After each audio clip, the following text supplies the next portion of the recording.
بسم اللہ الرحمن الرحیم۔ السلام علیکم ورحمۃ اللہ وبرکاتہ۔ پیارے بچوں، سنڈے کلاس کا یہ 20واں سبق ہے، لیسن نمبر 20۔ ہر اتوار ہم تمہارے سامنے آتے ہیں، ہمیں بڑی خوشی ہوتی ہے اپنے بچوں سے بات کرتے ہوئے۔ معمول کے مطابق ہم سب سے پہلے پیارے بچوں دینی بنیادی باتیں، نعمتوں پر اللہ کا شکر، اس عنوان پر کریں گے۔ پھر اس کے بعد 2 آیتیں ترجمے کے ساتھ اور مطلب کے ساتھ، پھر 2 حدیثیں مطلب اور ترجمے کے ساتھ، اور پھر آج حقوق سے متعلق بات کریں گے اور ماں باپ کے حقوق سے متعلق مختصر سی بات ہوگی۔ پھر آداب میں پانی پینے کے چند آداب بیان کریں گے، اور اس کے بعد مسائل میں نماز کو توڑنے والی چند چیزوں کا تذکرہ کریں گے۔ اس کے بعد اذکار نماز میں نفل نمازوں کا تذکرہ کریں گے۔ پھر اس کے بعد ہمارے اور تمہارے درمیان میں سوالات کا سلسلہ جاری رہے گا۔ پیارے بچوں، نعمتوں پر اللہ کا شکر، اس موضوع پر آج ہم تمہارے سامنے گفتگو کریں گے۔ جب کوئی تمہارے کام آتا ہے تو تم اس پر شکریہ ادا کرتے ہو، کہتے ہو تھینک یو۔ جب کوئی تم کو کوئی چیز دیتا ہے تو تم تھینک یو کہتے ہو۔ جب کوئی تمہاری تعریف کرتا ہے تو اس وقت بھی تم کہتے ہو تھینک یو۔ جب کوئی تم کو کوئی تحفے میں چیز دیتا ہے تو تم کہتے ہو تھینک یو سو مچ، بہت بہت شکریہ۔ تمہاری یہ عادت بہت اچھی عادت ہے۔ جب تم کسی کی مدد پر شکریہ ادا کرتے ہو تو جس کا شکریہ تم نے ادا کیا اس کو خوشی ہوتی ہے، اور وہ جواب میں ویلکم کہتا ہے یا کوئی اور جملہ کہہ دیتا ہے۔ یہ ایک اچھی علامت ہے۔ اور اگر تم ایسے وقت شکریہ نہ کہو یا تھینک یو نہ کہو تو ظاہر بات ہے کہ وہ کہے گا کہ ایک ایسا انسان ہے کہ اس نے شکریہ تک ادا نہیں کیا، تھینک یو تک نہیں کہا۔ یہ ایک انسان کی فطرت ہے۔ اس لیے ہمیں ایک دوسرے کے ساتھ اخلاق کے ساتھ پیش آنا چاہیے، اور کوئی بھی ہم پر چھوٹا یا بڑا احسان کرے یا مدد کرے تو ہمیں اس کا شکریہ ادا کرنا چاہیے۔ پیارے بچوں، آج ہم اس سے آگے کی ایک اہم بات تمہیں کہنے جا رہے ہیں۔ وہ یہ کہ جب اللہ تعالیٰ تم پر ہر پل، ہر گھڑی، ہر لمحہ اور ہر وقت اپنی نعمتوں کی بارش برسا رہے ہیں اور نعمتوں پر نعمتیں دے رہے ہیں، مدد و نصرت کر رہے ہیں، تمہارے کاموں کو بنا رہے ہیں، تمہاری خواہشوں کو پورا کر رہے ہیں، تمہاری ضرورتوں کو پورا کر رہے ہیں، تمہیں امن، عافیت، سلامتی، سکون اور آرام کے ساتھ رکھے ہوئے ہیں، تمہیں روزانہ کھانے کے لیے اناج، غلے، میوے، ترکاریاں وغیرہ دے رہے ہیں، تمہارے سیر و تفریح کے لیے اسباب پیدا کر رہے ہیں، تمہاری خوشیوں کے سامان فراہم کر رہے ہیں، تمہیں دین اور دنیا کا علم عطا کر رہے ہیں، تو تمہارا کام یہ ہے کہ تم اللہ تعالیٰ کا شکر ادا کرو اور بار بار اپنے پروردگار سے کہو کہ اے اللہ، آپ کتنے پیارے اللہ ہیں کہ آپ نے ہم کو یہ سب کچھ عطا کیا۔ جس اللہ نے تم کو کام کاج کے لیے ہاتھ، پیر اور انگلیاں عطا کیے، چیزوں کو سونگھنے کے لیے اور ان کی حقیقت کو معلوم کرنے کے لیے اور سانس لے کر اپنی زندگی بچانے کے لیے ناک جیسی قیمتی عضو عطا کیا، جس نے مختلف لوگوں کی باتوں اور دوسری آوازوں کو سننے کے لیے بہترین کان عطا کیے، جس نے مختلف مزیدار چیزوں کی لذت کو محسوس کرنے اور مزے لینے کے لیے اور ذائقے چکھنے کے لیے زبان عطا کی، اور اسی بغیر ہڈی کی زبان میں متعدد زبانوں میں مختلف باتیں کرنے کی صلاحیت عطا کی، جس نے ایسی زبردست 2 آنکھیں عطا کی جن سے دنیا جہاں کے سارے مناظر دیکھ سکیں اور زندگی کو خوشگوار بنا سکیں، جس نے بہترین چہرہ عطا کیا جس کو دیکھ کر لوگ تمہیں پہچان جاتے ہیں کہ تم کون ہو، ایسا دماغ عطا کیا جس سے سوچ سکے، ایسا دل عطا کیا جس سے فیصلہ کر سکے، پورے جسم میں خون کا پیارا نظام رکھا، یہ پیٹ، یہ پیٹھ، یہ گھٹنے، یہ ایڑی، یہ کونی اور اس جیسی سینکڑوں چیزیں ہمارے جسم میں رکھی جو اپنے اپنے کام میں لگی ہوئی ہیں۔ پیارے بچوں، جس اللہ نے یہ سب کچھ عطا کیا اس اللہ کا تم پر ہر پل، ہر گھڑی، ہر لمحہ اور ہر وقت شکر ادا کرنا لازم اور ضروری ہے۔ دل کی گہرائی سے اپنے پروردگار سے کہو کہ اے اللہ، آپ کتنے پیارے ہیں کہ آپ نے ہمیں یہ سب کچھ عطا کیا۔ جس اللہ نے زندگی عطا کی اور بغیر کسی وقفے کے سانسیں لینے کے لیے ہوا عطا کی، پیاس بجھانے کے لیے پانی عطا کیا، چلنے پھرنے اور اپنی غذاؤں کی ضرورتوں کو پورا کرنے کے لیے زمین اور مٹی عطا کی، جلا کر، بھون کر اور پکا کر مختلف چیزیں کھانے کے لیے آگ عطا کی، کتنے پیارے اللہ ہیں جن کو ہماری ضرورتوں کا ہم سے زیادہ علم ہے، اور وہ مسلسل ہم پر احسان کیے جا رہے ہیں، نعمتوں کی بارش برساتے چلے جا رہے ہیں۔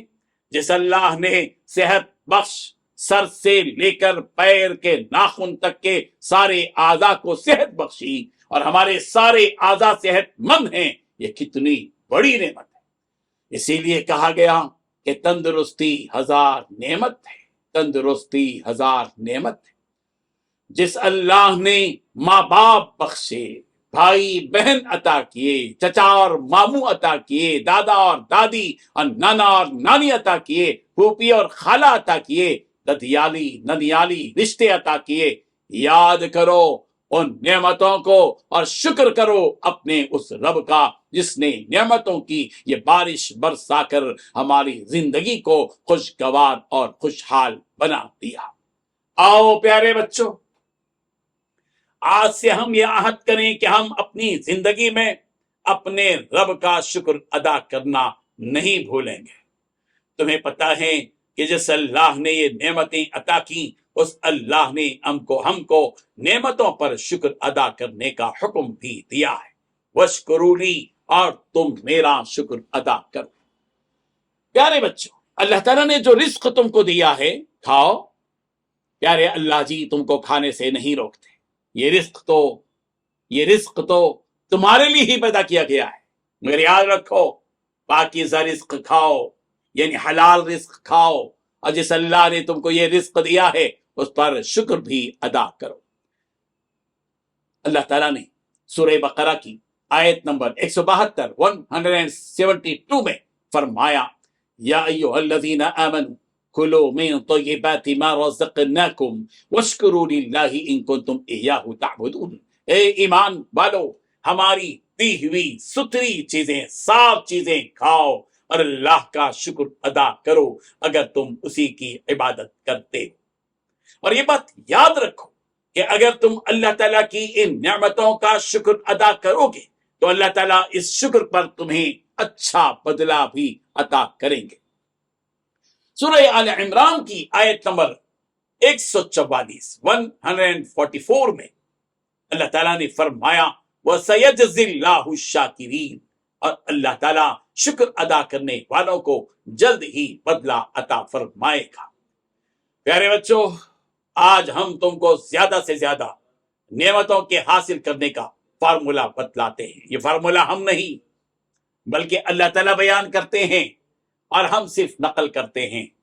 رب ذوالجلال نے ارشاد فرمایا، لئن شکرتم لازیدنکم، اگر تم شکر ادا کرو گے تو ہم تم کو اور زیادہ عطا کریں گے۔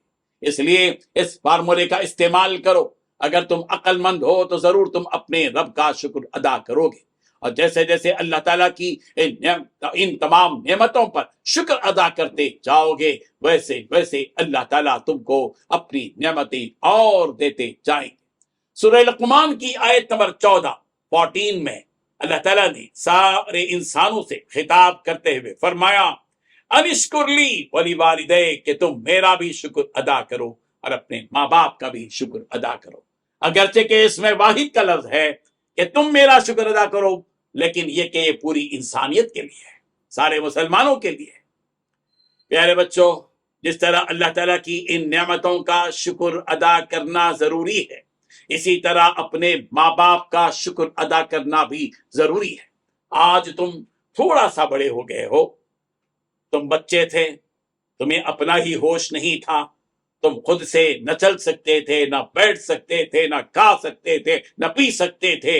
یہی وہ امی ابو ہیں، یہی وہ ماں باپ ہیں جنہوں نے تم کو سلایا، جگایا، اٹھایا، بٹھایا، چلایا، پھرایا اور تم سب کو پلایا، کھلایا اور اس قابل بنایا کہ تم چل سکو، پھر سکو، بیٹھ سکو، ٹہر سکو، بول سکو اور پی سکو اور کھا سکو۔ اس لیے تم دو باتیں ہمیشہ یاد رکھو، ایک یہ کہ تم اپنے رب کا شکر ادا کرنا نہ بھولو، اور دوسرے یہ کہ تم اپنی امی اور ابو کا شکر ادا کرنا نہ بھولو، بلکہ دونوں کا شکر ادا کرو، ایک طرف اللہ کا اور دوسری طرف اپنی امی ابو کا، اپنے ماں باپ کا یعنی والدین کا۔ دین کی بنیادی باتوں کے بعد اپنے معمول کے مطابق ہم آج 2 آیتوں کی تشریح بھی کرتے ہیں، ان کا معنی بھی بیان کرتے ہیں، وہ آیت بھی پڑھتے ہیں، آیت کا ٹکڑا۔ سب سے پہلی آیت سورہ اعراف کی آیت نمبر 199 199، رب ذوالجلال نے ارشاد فرمایا وَأَعْرِضْ عَنِ الْجَاهِلِينَ، اور جاہلوں سے کنارہ کر لو۔ جب کوئی ہمارے ساتھ جاہلانہ انداز اختیار کرے، ہمیں گالیاں دے، لڑائی جھگڑے پر اتر آئے، تو ہمارا کام یہ ہے کہ ایسے جاہل شخص سے کنارہ کر لے اور اس سے دور ہو جائے۔ دوسری آیت سورہ اعراف کی آیت نمبر 204 204، رب ذوالجلال نے ارشاد فرمایا وَإِذَا قُرِئَ الْقُرْآنُ فَاسْتَمِعُوا لَهُ، اور جب قرآن پڑھا جائے تو توجہ سے سنا کرو۔ جب اللہ تعالیٰ کی مقدس آفاقی کتاب قرآن مجید ہمارے سامنے پڑھی جائے تو ہم خاموش ہو جائیں اور اس قرآن مجید کو توجہ سے سنیں۔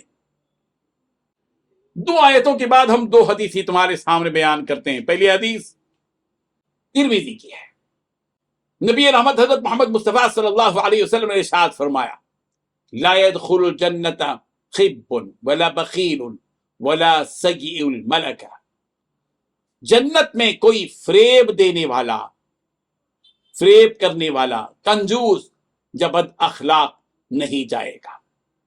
ہم اگر واقعی جنت میں داخل ہونے کی تمنا رکھتے ہیں تو ہمیں دھوکہ دینے، کنجوسی کرنے اور بد اخلاقی سے پرہیز کرنا ہوگا۔ دوسری حدیث ترمذی کی، نبی رحمت حضرت محمد مصطفیٰ صلی اللہ علیہ وسلم نے ارشاد فرمایا العجلۃ من الشیطان، جلد بازی شیطان کی طرف سے ہے۔ کسی بھی کام میں جلد بازی نہیں کرنی چاہیے، بلکہ ہر کام کو اطمینان اور سلیقے سے کرنا چاہیے۔ معمول کے مطابق 2 آیتوں اور 2 حدیثوں کے بعد آج ہم انبیاء کرام علیہ الصلوۃ والتسلیم کے ذکر کا سلسلہ جاری رکھتے ہوئے حضرت داؤد علیہ السلام کا ذکر کریں۔ حضرت داؤد علیہ السلام کے نسب کا سلسلہ حضرت یعقوب علیہ السلام تک جا ملتا ہے۔ قرآن مجید کی 9 سورتوں میں حضرت داؤد علیہ السلام کا تذکرہ ہے اور 16 جگہ حضرت داؤد علیہ السلام کا نام آیا ہے۔ حضرت داؤد علیہ السلام وہ پہلے شخص ہیں جن کو دونوں نعمتیں عطا کی گئی تھی، وہ اللہ کے بندے اور رسول بھی تھے اور تخت و تاج کے بادشاہ بھی تھے۔ یہ ہے نبیوں کا تذکرہ۔ حضرت آدم علیہ السلام کو جہاں خلیفہ کہا گیا، وہی حضرت داؤد علیہ السلام کو بھی خلیفہ کہا گیا۔ حضرت داؤد علیہ السلام میں شجاعت اور بہادری تھی، وہ بہت دلیر انسان تھے، ان میں فکر کی قوت بھی تھی اور تدبیر کی صلاحیت بھی تھی، ہمیشہ کامیابی کے ساتھ زندگی گزاری۔ ان کا لشکر بہت وسیع تھا اور ان کی بادشاہت بہت کشادہ تھی۔ اللہ تعالیٰ نے حضرت داؤد علیہ السلام کو بادشاہت اور حکمت دونوں عطا کیے تھے، اور حضرت داؤد علیہ السلام کی سلطنت مضبوط تھی، اور وہ جب بھی بات کرتے حکمت کے ساتھ بات کرتے تھے اور ان میں فیصلے کی زبردست طاقت تھی۔ حضرت داؤد علیہ السلام کی آواز میں زبردست کشش تھی، جب وہ اللہ کی تسبیح کرتے تھے تو پہاڑ بھی ان کے ساتھ اپنی اپنی زبانوں میں تسبیح کرتے تھے اور پرندے بھی ان کے ساتھ تسبیح کرتے تھے۔ حضرت داؤد علیہ السلام اپنے ہاتھ کی محنت سے روزی کماتے تھے، اللہ تعالیٰ نے حضرت داؤد علیہ السلام کے ہاتھوں میں لوہے کو موم کی طرح نرم بنا دیا تھا، اور وہ لوہے سے جنگی لباس اور زرہیں اور مختلف چیزیں بناتے تھے۔ حضرت داؤد علیہ السلام انسانوں میں سب سے بڑے عبادت گزار بندے تھے۔ پیارے بچوں، نبیوں کے تذکرے کے بعد بندوں کے حقوق سے متعلق آج ہم ماں باپ کے حقوق بیان کرتے ہیں۔ اللہ تعالیٰ نے انسان کے مختلف نیک اعمال میں مختلف اثرات رکھے ہیں۔ بعض اعمال وہ ہیں جن کی وجہ سے رزق میں کشادگی اور برکت نصیب ہوتی ہے، بعض اعمال وہ ہیں جن کی وجہ سے دوزخ سے آزادی ملتی ہے۔ یہ اعمال کے اثرات ہیں۔ اگر اولاد اپنے ماں باپ کی سچے دل سے خدمت کرتی ہے، ان کی اطاعت اور فرما برداری کرتی ہے، تو اس کا صلہ اولاد کو یہ ملتا ہے کہ ان کی عمر بڑھا دی جاتی ہے۔ چنانچہ حضرت انس بن مالک رضی اللہ عنہ سے روایت ہے کہ رسول رحمت صلی اللہ علیہ وسلم نے ارشاد فرمایا کہ اللہ تعالیٰ ماں باپ کی خدمت اور حسن سلوک کی وجہ سے آدمی کی عمر بڑھا دیتا ہے۔ یہ مسند احمد کی روایت ہے۔ اولاد کو چاہیے کہ وہ ماں باپ کا پورا ادب کریں، ان کی تعظیم کریں، ان کی کسی نصیحت یا ڈانٹ ڈپٹ کا جواب غصے سے نہ دیں، اور ان کی نصیحت کو برا تصور نہ کریں، ان سے نہ ہی جھڑک کر بات کریں اور نہ ہی ان سے بد کلامی کریں۔ اپنی طاقت کے بقدر ماں باپ کی ضروریات زندگی مہیا کریں، ان سے حق مانگنے کے بجائے ان کا حق ادا کرنے کی فکر اور کوشش کریں۔ اگر ماں باپ کا انتقال ہو جائے تو ان سے کیے گئے وعدوں کو پورا کریں۔ ماں باپ کے دوستوں، ان کے متعلقین اور رشتہ داروں کے ساتھ حسن سلوک کریں۔ اپنی استطاعت کے بقدر ان کے لیے ایصال ثواب کریں۔ اگر ماں باپ سے نمازیں چھوٹ گئی ہوں یا روزے قضا ہو گئے ہوں تو ان کی چھوٹی ہوئی نمازوں اور قضا شدہ روزوں کا حساب لگا کر فی روزہ اور فی نماز ایک صدقہ فطر بطور فدیہ ادا کریں۔ اگر ماں باپ کی نافرمانی ہو جائے یا کسی بھی وجہ سے وہ ناراض ہو جائیں تو فوراً ان سے معافی مانگ لیں۔ پیارے بچوں، ان حقوق کے بعد زندگی گزارنے کے آداب میں آج پانی پینے کے چند آداب بیان کریں گے۔ پہلا ادب یہ ہے پانی پینے کا کہ بسم اللہ پڑھنا چاہیے۔ دوسرا ادب یہ کہ ٹھنڈا اور میٹھا پانی پینا چاہیے، اور تیسرا یہ کہ دیکھ کر پینا چاہیے۔ چوتھا یہ کہ بیٹھ کر پینا چاہیے، بیٹھنے کا موقع نہ ملے تو کھڑے ہو کر پینے کی بھی گنجائش ہے، لیکن اس کو عادت بنایا نہ جائے۔ اور پانچویں بات یہ کہ داہنے ہاتھ سے پینا چاہیے۔ اور چھٹویں بات یہ کہ 3 سانس میں پانی پینا چاہیے۔ اور 7ویں بات یہ کہ برتن میں سانس نہیں لینا چاہیے۔ 8ویں بات یہ کہ برتن کے ٹوٹے ہوئے کنارے سے پانی نہیں پینا چاہیے۔ 9ویں بات یہ کہ برتن میں پھونک نہیں مارنا چاہیے۔ 10ویں بات یہ کہ سانس لیتے وقت برتن کو منہ سے دور رکھنا چاہیے۔ 11ویں بات یہ کہ پینے کے بعد اللہ تبارک و تعالیٰ کی حمد بیان کرنا چاہیے۔ پیارے بچوں، اپنے معمول کے مطابق زندگی کے آداب کے بعد ہم شریعت کے کچھ مسائل، اور مسائل میں آج نماز کو توڑنے والی چند چیزوں کا تذکرہ کریں گے۔ کھانا پینا، چاہے وہ ارادے سے ہو یا بھول سے، اس سے بھی نماز ٹوٹ جاتی ہے۔ 2 صفوں کی مقدار کے برابر چلنا، یعنی نماز کی حالت میں 2 صف کے برابر چلنا، اتنی مقدار میں چلنا، اس سے بھی نماز ٹوٹ جاتی ہے۔ قبلے کی طرف سے بغیر کسی عذر کے سینے کو پھیر لینا، اس سے بھی نماز ٹوٹ جاتی ہے۔ سطر کھل جانے کی صورت میں 1 رکن کی مقدار ٹھہر جانا، یعنی سطر عورت کا کھلے ہونے کی حالت میں 1 رکن کی مقدار اسی طرح ٹہرنا، اس سے بھی نماز ٹوٹ جاتی ہے۔ نماز میں ایسی چیز مانگنا جو آدمیوں سے مانگی جاتی ہے، مثلا یہ کہہ کہ اے اللہ آج مجھے 100 روپے دے دیجئے، آج مجھے موبائل دے دیجئے، ظاہر بات ہے کہ اس سے بھی نماز ٹوٹ جاتی ہے۔ درد یا مصیبت کی وجہ سے اس طرح رونا کہ آواز میں حروف ظاہر ہو جائیں، اف، طرح طرح کی جو ہے آوازیں نکلتی ہیں، اس سے بھی نماز ٹوٹ جاتی ہے۔ بالغ آدمی کا نماز میں قہقہا مار کر یا آواز سے ہنسنا، اس سے بھی نماز ٹوٹ جاتی ہے کہ اگر کوئی آدمی قہقہا مار کر نماز میں ہنسے گا یا آواز سے ہنسے گا، نماز ٹوٹ جائے گی۔ اسی طرح امام سے آگے بڑھ جانا مقتدی کا، اگر مقتدی امام سے پیچھے رہنے کے بجائے امام سے آگے چلا جائے تو بھی نماز ٹوٹ جاتی ہے۔ پیارے بچوں، اذکار نماز میں آج ہم، جیسے کہ تم جانتے ہو کہ اذکار نماز میں ثنا سے لے کر رکوع کی تسبیحات، التحیات، دعائے قنوت، ساری چیزوں کو بیان کرنے کے بعد آج ہم اذکار نماز میں چند نفل نمازوں کا تذکرہ کرتے ہیں۔ ایک طرف تو وہ فرض نمازیں ہیں، فجر، ظہر، عصر، مغرب، عشاء، اور کچھ نفل نمازیں بھی ہیں کہ اگر پڑھا جائے تو ثواب ملے گا اور اگر نہ پڑھیں تو کوئی گناہ نہیں۔ مثلا نماز تہجد جو فجر سے پہلے رات کے کسی حصے میں پڑھی جاتی ہے، 2 رکعت، 4 رکعت، 6 رکعت، اپنی سہولت سے جتنی چاہے نمازیں پڑھیں، وہ نماز تہجد ہے۔ دوسری نماز ہے نماز اشراق، جو سورج نکلنے کے تقریباً 15-20 منٹ کے بعد پڑھی جاتی ہے، 2 رکعت پڑھیں یا 4 رکعت۔ تیسری نماز ہے نماز چاشت، جب دھوپ ذرا تیز ہو جائے، یعنی تقریباً 10 یا 11 بجے 2 رکعت یا 4 رکعت اپنی سہولت سے پڑھ لیں، اس نماز کو کہتے ہیں چاشت کی نماز۔ اور ہے اوابین کی نماز، جو مغرب کی نماز کے بعد پڑھی جاتی ہے اور 6 رکعتیں عموماً پڑھی جاتی ہیں۔ اس کے بعد ہے صلاۃ التسبیح، ہفتے میں 1 مرتبہ یا مہینے میں 1 مرتبہ یا سال میں 1 مرتبہ یا کم از کم عمر میں 1 مرتبہ پڑھ لیں۔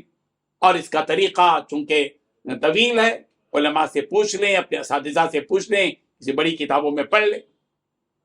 اور ایک نماز ہے صلاۃ الحاجت، اپنی کسی پریشانی کے موقع پر یا کسی ضرورت کی تکمیل کے لیے 2 رکعت صلاۃ الحاجت پڑھ لیں اور دعا کریں، اپنی حاجت پوری ہو جائے گی انشاءاللہ۔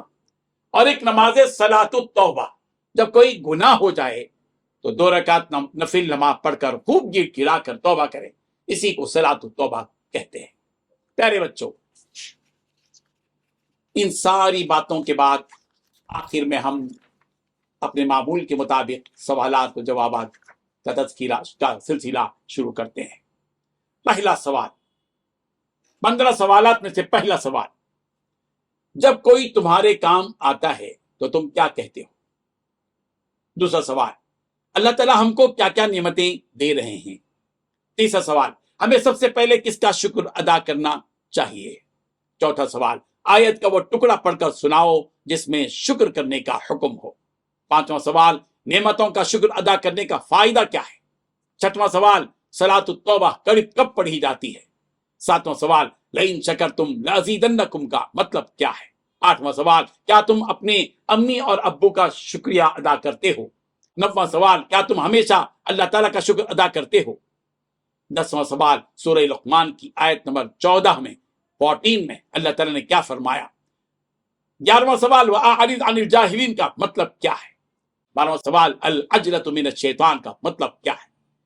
13واں سوال، حضرت داؤد علیہ السلام کا نام قرآن مجید میں کتنی بار آیا ہے؟ 14واں سوال، ماں باپ کے حقوق پر 3 سطری ایک مضمون اپنی جانب سے لکھو۔ اور 15واں سوال، پانی پینے کے 5 آداب بتلاؤ۔ پیارے بچوں، الحمدللہ مسلسل ہر اتوار ہم ایک ایک سبق پڑھتے ہوئے دین کی اہم اور بنیادی باتیں معلوم کرتے چلے جا رہے ہیں، اور الحمدللہ 20 اسباق ہم مکمل کر چکے ہیں، الحمدللہ۔ اسی کے ساتھ ہم تم سے جدا ہوتے ہیں، اگلے اتوار تم سے ملاقات ہوگی۔ اللہ تعالیٰ تم کو صحت سے رکھے، عافیت کے ساتھ رکھے۔ اس گزارش کے ساتھ جدا ہوتے ہیں کہ آئندہ جب بھی آؤ، مسجد میں، کمیونٹی سینٹر میں یا اسکول میں یا جہاں کہیں بھی سنڈے کلاس سننے کے لیے تمہیں آمادہ کیا جاتا ہے، بلایا جاتا ہے، اپنے دوستوں احباب کو بھی بلاؤ، اپنے بھائیوں کو بہنوں کو بلاؤ اور کہو کہ سنڈے کلاس جاری ہے اور اس سے ہم کو دینی بنیادی باتیں معلوم ہو رہی ہیں اور اس کا فائدہ ہماری زندگی میں ہم محسوس کر رہے ہیں۔ اس طرح کی ترغیبی باتوں کے ذریعے بلاؤ، جتنے بھی لوگ تمہارے بلانے کی وجہ سے آئیں گے، دین کی باتیں سنیں گے، ان پر عمل کریں گے، اس کا اجر و ثواب بھی تمہیں ملے گا۔ اسی کے ساتھ جدا ہوتے ہیں، اللہ حافظ، جزاک اللہ خیرا، السلام علیکم ورحمۃ اللہ وبرکاتہ۔